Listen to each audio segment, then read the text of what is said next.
नमस्ते दोस्तों। आज मैं एक ऐसे सवाल पर बात करना चाहता हूं जो सबके मन में है।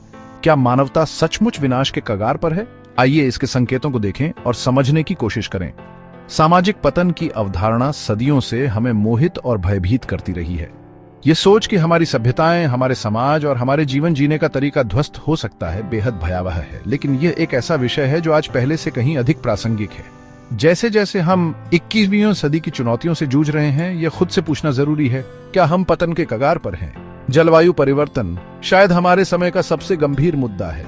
बढ़ता तापमान, विनाशकारी प्राकृतिक आपदाएं और अप्रत्याशित मौसम के मिजाज, ये सभी संकेत हैं कि हमारा ग्रह खतरे में है। और संसाधनों की कमी को भी न भूलें। जीवाश्म ईंधन की हमारी लत, एकल उपयोग वाले प्लास्टिक का हमारा बेकार उपभोग और प्राकृतिक आवासों का हमारा लापरवाह विनाश, ये सब हमारे ग्रह के स्वास्थ्य पर विनाशकारी प्रभाव डाल रहे हैं।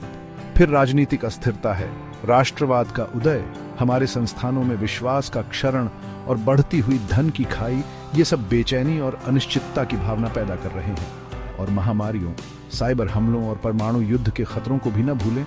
यह सूची लंबी होती जाती है, लेकिन सच्चाई ये है कि ये सभी चुनौतियां आपस में जुड़ी हुई हैं। जलवायु परिवर्तन राजनीतिक अस्थिरता को बढ़ा रहा है, जो बदले में संसाधनों की कमी को और बढ़ा रही है, इत्यादि।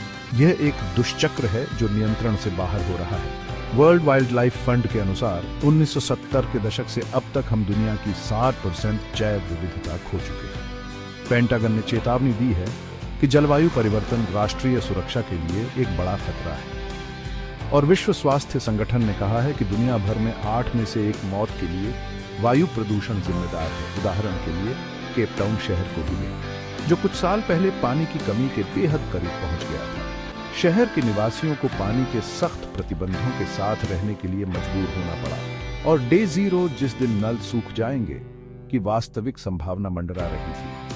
केवल कठोर कार्रवाई और ठोस प्रयासों से ही शहर आपदा से बच पाया। लेकिन सच्चाई यह है कि केप टाउन कोई अपवाद नहीं है।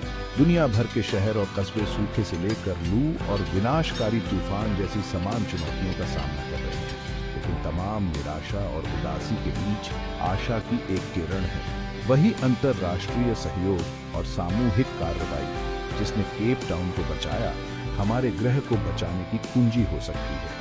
आईपीसीसी ने कहा है कि अगर हम ग्लोबल वार्मिंग को 1.5 डिग्री सेल्सियस तक सीमित करते हैं, तो हम जलवायु परिवर्तन के सबसे बुरे प्रभावों से बच सकते हैं। यह आसान नहीं होगा। इसके लिए हमारी अर्थव्यवस्थाओं, हमारे समाजों और हमारे जीवन जीने के तरीके में एक बुनियादी बदलाव की आवश्यकता होगी। लेकिन अगर हम कठिन विकल्प चुनने को तैयार हैं, तो हम मानवता को विनाश के कगार से वापस ला सकते हैं। तो इन सब बातों से क्या सीख मिलती है? सच्चाई यह है कि मानवता कुछ गंभीर चुनौतियों का सामना कर रही है, लेकिन हम अभी तक बर्बाद नहीं हुए हैं।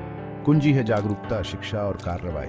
हमें एक साथ आने, अपने नेताओं से और अधिक मांग करने और अपने जीवन में बदलाव करने की जरूरत है। हमें संकेतों को पहचानने की जरूरत है और हमें कार्रवाई करने की जरूरत है। देखने के लिए धन्यवाद, और मैं आपसे अगले वीडियो में मिलूंगा, जहां हम इन चुनौतियों के कुछ समाधानों पर बात करेंगे। नीचे कमेंट में अपने विचार जरूर लिखें और बातचीत जारी रखें।